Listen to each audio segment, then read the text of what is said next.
கங்கணம் கட்டாம விரதம் இருக்கலாமா? ஒரு சில பேர் இருப்பாங்க. யார் அப்படி விரதம் இருக்கலாம் அப்படிங்கிறது தான் இன்னைக்கு நான் அறிஞ்சத அறிவு நண்பர்கள்ட்ட பகிர்ந்து கொள்ள ஆசைப்படுறேன். முதல்ல கங்கணம் யாரு கட்டணும்?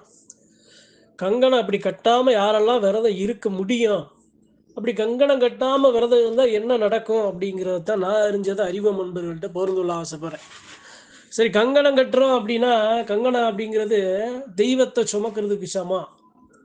என் குலசாமிய நினைச்சு என் கையில நான் கங்கணம் கட்டுறேன் அப்படின்னா, என் என் சாமிய என்னுடைய உடல்ல என் சாமிக்காக என் சாமியோட அணிகலன அந்த கங்கணத்த என் கையில கட்டுறது தான் அர்த்தம். அப்ப என் சாமிய சுமக்கிற நான் என்ன பண்ணுவேன்? எப்படி இருப்பேன்? நெருப்பா இருப்பேன். அனுதினமும் என் தெய்வத்த மனசார நினைப்பேன். அப்படி நான் நினைக்கிற நினைப்பு என் சாமிய சென்றடையும். என் சாமி என் பிள்ளை எனக்காக இவ்வளவு அழகா கண்ணியமா கட்டுக்கோப்பா காத்து நிக்கிறான் அப்படின்னு அருட்பார்வை எனக்கு கிடைக்கும். அந்த அருட்பார்வை கிடைக்கும்போது என்னைய சுத்தி இருக்கிற கஷ்ட நஷ்டங்கள் எல்லாத்தையும் என் சாமி எனக்கு தீர்த்து குடுக்கும். இதுதான் உள்ள அர்த்தம். சரி, இது இல்லாம இன்னும் நெறைய விஷயங்கள் இருக்கு. கங்கணம் கட்டுறதுங்கிறது சாதாரண விஷயம் அல்ல. கங்கணம் யாரு கட்டணும் அப்படின்னா, சாமி ஆடி வரும் மக்கள் எல்லாரும் கண்டிப்பா கங்கணம் கட்டணும். நீங்க சாமி ஆடுறீங்க, உங்க மேல சாமி வருது அப்படின்னா, நீங்க கண்டிப்பா கட்டியே ஆகணும். கங்கணம் கட்டியே ஆகணும். கங்கணம் கட்டாம நீங்க விரதம் இருக்க முடியாது. சாமி ஆடி இருக்கக்கூடாதுங்க. அது எப்படின்னா, இந்த கங்கணத்தோட சக்தி எப்படி அப்படின்னா, நாம விரதம் இருக்க என்ன ஆகும்னா, அந்த கங்கணத்துக்கு வந்து ஒரு சில சக்தி உருவேற்றமாகிட்டே இருக்கும். கடைசியா அந்த கங்கணத்த நம்ம கழட்டி வச்சதுக்கப்புறம், அந்த கங்கணம் சொல்லும் நம்மள பத்தின எல்லா எல்லா விஷயங்களையும். நல்லது, எண்ணம், சிந்தனை, நம்மளுடைய மன ஓட்டம், நம்மளுடைய சக்தி, நம்மளுடைய பலம், நம்மளுடைய பலவீனம் எல்லாமே இந்த கங்கணத்துல தெரியுங்க. அப்பேற்பட்ட அதனால தான் அந்த கங்கணத்த ஆற்றுல விடணும், நீர்ல விடணும்னு சொல்ற காரணம் அதான். இப்ப ஏன் சாமியாடிகள் கட்டணும் அப்படின்னா, அந்த சாமி ஊக்கமா உங்ககிட்ட பேசணும். அந்த தெய்வத்த நீங்க உங்கள நெருங்கணும். அந்த தெய்வம் பரிபூரணமா ஆடும்போது, உங்க மேல நிக்கும்போது, அந்த தெய்வத்த நீங்க தாங்கி நிக்கிற அந்த உடலையும், மனசையும் உருவாக்கி குடுக்குற அந்த கட்ட அமைப்பு தான் நீங்க கட்டியிருக்க கங்கணம். அந்த சாமி வந்து உட்கார்றதுக்கு உண்டான அந்த வாகனமா உங்கள அந்த கங்கணம் தயார்படுத்தும். நீங்க கடுமையா கடைபிடிக்கிறீங்கல்ல அந்த விரதம். அந்த விரதத்தின் மூலமா உங்க மேல ஒரு சாமி வருது அப்படின்னா, அந்த சாமி சாதாரணமா போய் இருந்தா சாமி வந்தா அந்த சாமிய சுமக்க முடியுமா? இல்ல சாமிய ஆடிற முடியுமா? இல்ல எந்த சாமி உங்க மேல நின்னு பேசிருமா? முடியாதுல்ல. அதுக்கு தான் இந்த கங்கணம். இந்த கங்கணம் அந்த வழிய, அந்த பாதைய உருவாக்கி குடுக்கும். நல்லா சாமி உங்க மேல பூ போல வந்து உட்கார்ந்தாலும், நல்லா பூகம்பமா ரொம்ப ஆக்ரோஷமா, சீற்றமா வந்து உட்கார்ந்தாலும் உங்க உடல் தாங்கும். அந்த தைரியத்த, அந்த சக்திய இந்த கங்கணம் உங்களுக்குள்ள குடுக்கும். உங்க உங்க சக்தி, உடல் சக்தி, உயிர் சக்திக்கு குடுக்கும். அப்ப யாரு கங்கணம் கட்டணும்? சாமியாடி பெருமக்கள், பூசாரி பெருமக்கள், அந்த தெய்வங்களோட ஆயுதங்கள, ஆபரணங்கள, ஆடைகள, அந்த தெய்வத்தோட அணிகலன்கள, அந்த தெய்வத்தோட தெய்வம் சார்ந்த ஒரு சில பொருட்கள சுமந்து செல்ற, தொட்ற, வணங்குற பெருமக்கள் எல்லாரும் காப்பு கட்டியே ஆகணும். கங்கணம் கட்டியே ஆகணும். காப்பு மஞ்சள் மட்டும் கட்டுவாங்கல்ல ஒரு சில மஞ்சள் வச்சு, அதுல கொஞ்சம் வேப்பில வச்சு, அதுல கொஞ்சம் மல்லிகைப்பூ வச்சு, அதுல மஞ்சள், குங்குமம், சந்தனம், குங்குமம் வச்சு, தீபாராதனை காட்டி, சாமிக்கு சமானங்க. நீங்க கையில கட்டியிருக்கிறது தெய்வத்துக்கு சமானம். அப்ப கங்கணம் இப்படி கட்டணும். ஆனா கட்டாம ஒரு சில பேர்லாம் இருப்பாங்க. அது செய்யக்கூடாது. சரி, அப்படி யார் இருக்கலாம்? கங்கணம் கட்டாம யார் இருக்கலாம்? அத பேசுவோமே. எல்லா குலசாமி எல்லையில அதாவது எப்படி சொல்றது அப்படின்னா, உங்க குலதெய்வத்தோட ஒரு அடையாளம், உங்க குலதெய்வத்தோட மதிப்பு, உங்க உங்க குலதெய்வத்தோட ஒரு மரியாதைய தூக்கி குடுக்குற ஒண்ணுங்க கங்கணம். உங்க கைய பார்த்த உடனே, "அத்தே அவங்க குலசாமி கோவிலுக்கு விரதம் பிடிச்சிருக்காங்க போலன்னு" உங்க சாமிய அவங்க கும்பிடுவாங்க. பார்க்குற சனம் கும்பிடுவாங்க. அப்படி கும்பும்போது உங்க சாமிக்கு தாங்க உருவேற்றமாகும். உங்க சாமி மகிழ்ச்சியா ஏத்துக்கலாம். மகிழ்ச்சியாகும். பார்க்குற சனமெல்லாம் காப்பு கட்டியிருக்காங்கன்னு சுத்தமா இல்லாட்டினாலும் ஒதுங்கி போவாங்க.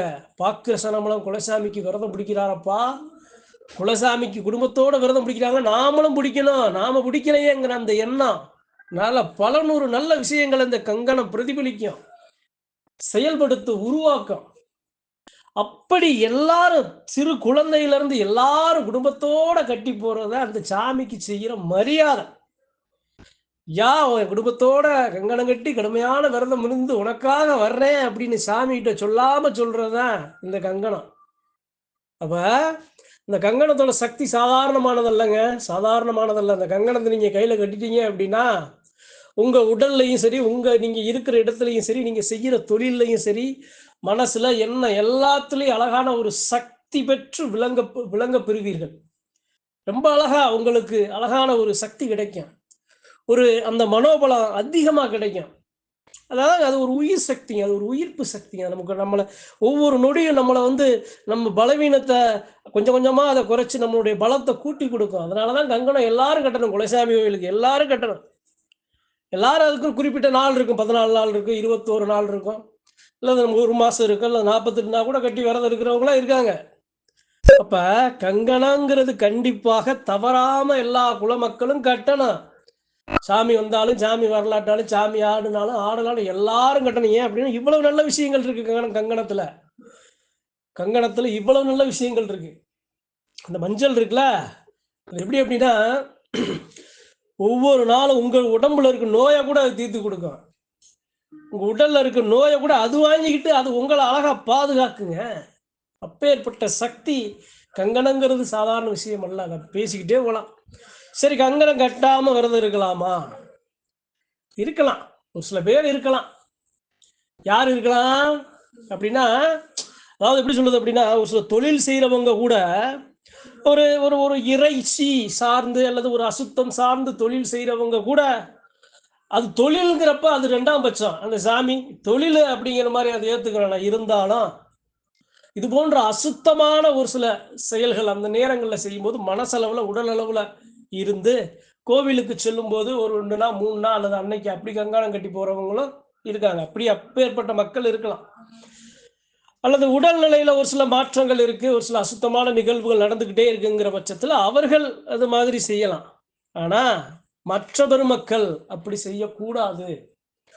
கங்காணம் கட்டாம யாரு இருக்கலாம் அப்படின்னா, அதாவது எப்படி சொல்றது அப்படின்னா, கங்காணம் கட்டணும்னா கடுமையா இருக்கணும். கடுமையா இருக்கணும். இருக்கிற வீடு முதற்கொண்டு வீட்ல இருக்க குடும்பம் எல்லாமே அதே சமயம் நாம போற இடம், வார இடம், சாப்பிடுற இடம் எல்லா இடத்துலயும் ரொம்ப சுத்தமா இருக்கணும். அப்ப அப்படி இல்ல அப்படின்னா நம்ம மனசளவுல நம்ம விரதமா இருப்போம். விரதமா இருந்து கோவிலுக்கு போவோம்னா, அப்படியே ஒரு சில மக்கள் இருக்காங்க. ஆனா, குலசாமிங்கிறத பொறுத்தளவு எல்லா மக்களும் காப்பு கட்டணும். சாமிக்குன்னு ஒரு 10 நாள் ஒதுக்குறது, ஒரு 2 வாரம், ஒரு 3 வாரம் ஒதுக்குறதுனால என்னங்க இருக்கு? நம்மள நல்வழிப்படுத்த தானங்க அந்த சாமிய. அப்ப நாமளே ஒரு காரணங்கள தேடிக்கிட்டு, நான் கட்ட மாட்டேன், கட்டாம நான் விரதம் இருப்பேன். நான் அங்க போய் நான் சாமி கும்பிடுவேன்னு சொன்னா அது நல்லாவா இருக்கும்? குலதெய்வத்துக்கு செய்யற மரியாதைங்க. மரியாதை. நம்மள நாளும் காக்கிற சாமிக்கு நாம செய்யற மரியாதை தான் காப்பு கட்டி தெய்வத்துக்கு விரதம் பிடிக்கிறது. சின்ன பிள்ளைல இந்த காலத்துல அப்படியே ஒரு ஒரு 100 வயசு கிழவன் கூட கட்டுவாரு. முதியோர்கள், பெரியோர்கள் எல்லாரும் காப்பு கட்டுவாங்க. அது எப்படின்னா, அது ஒரு ஒரு ஒற்றுமைய ஒன்றிணைக்குங்க. உங்களுக்குள்ள இருக்கிற அந்த மக்களோட அந்த அந்த அன்ப, மன வேறுபாடுகள, கருத்து வேறுபாடுகள எல்லாத்தையும் சரியா சரி செஞ்சு எல்லாத்துக்கும் நிதானமான ஒரு முடிவு எடுக்க வழிவகுக்கும். கங்கணங்கிறது குலதெய்வ எல்லைக்குமே நல்லது. காப்பு கட்டியிருந்தோம்னா, நம்ம விரதம் பிடிச்சிருக்கோமப்பா, நாம சரியா இருக்கணும். நாம சரியா, தவறா நம்ம எல்லாத்துட்டயும் அன்பா எல்லாத்தையும் அரவணைக்கணும். அப்படிங்கிற மாதிரியான ஒரு நேசத்தையும் அந்த கங்கணம் நமக்கு அந்த காப்பு நமக்கு வளர்த்து கொடுக்கும். ஒற்றுமையை அதிகப்படுத்தும். நல்ல எண்ணங்களை, நல்ல உறவுகளை, தீராத பிரச்சனைகள் கூட தீர்வை கொடுக்கும். 10 பேர் கங்கணம் கட்டி பங்காளியை ஒண்ணா சேர்ந்து உட்கார்ந்து பேசுனாங்கன்னா, எப்பேற்பட்ட பிரச்சனையா இருந்தாலும் தீர்ப்பாங்க. எவ்வளவு பெரிய பேராபத்து இருந்தாலும் அதை சரி பண்ற கூட வழி அந்த இடத்துல வழி உருவாகும்.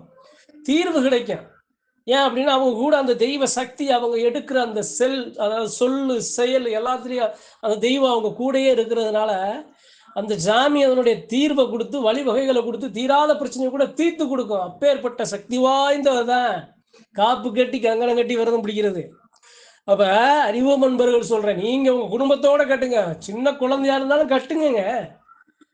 அந்த சாமியோட கருணை தாங்க. அந்த சாமியோட அதோட அதோட அருட்பார்வையில தாங்க நாம இவ்வளவு அழகா நலமா வாழ முடியுது. அந்த சாமிக்காக நாம இத குடும்பத்தோட 10 பேர் இருந்தாலும் 10 பேரும் கட்டலாம். புண்ணிய ஸ்தலங்கள்ல போய் கட்டலாம். இல்லைன்னா வீட்ல கூட கட்டலாம்.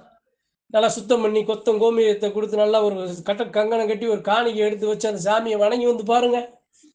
குலசாமி துடிகொண்டு பேசுங்க. துடிகொண்டு வராத சாமியும் வரும். காப்பு கட்ட நேரத்துல சாமி வந்து உங்க கூட பேசும். சாமி நான் இருக்கேன்னு காட்டும். நடக்கிற நிகழ்வுகளை உங்ககிட்ட படம் போட்டு காட்டும். உன்னுடைய இருக்கிற பிரச்சனைக்கு நான் ஆதரவா இருக்கேங்கிற அந்த நம்பிக்கையை கொடுக்கும். சாமி உங்ககிட்ட வந்து பேசணுமா, உங்க வீட்டுக்கு வரணுமா, காப்பு கட்டுங்க, விரதம் பிடிங்க. உங்கள் பிரச்சனை தீரணுமா காப்பு கட்டுங்க.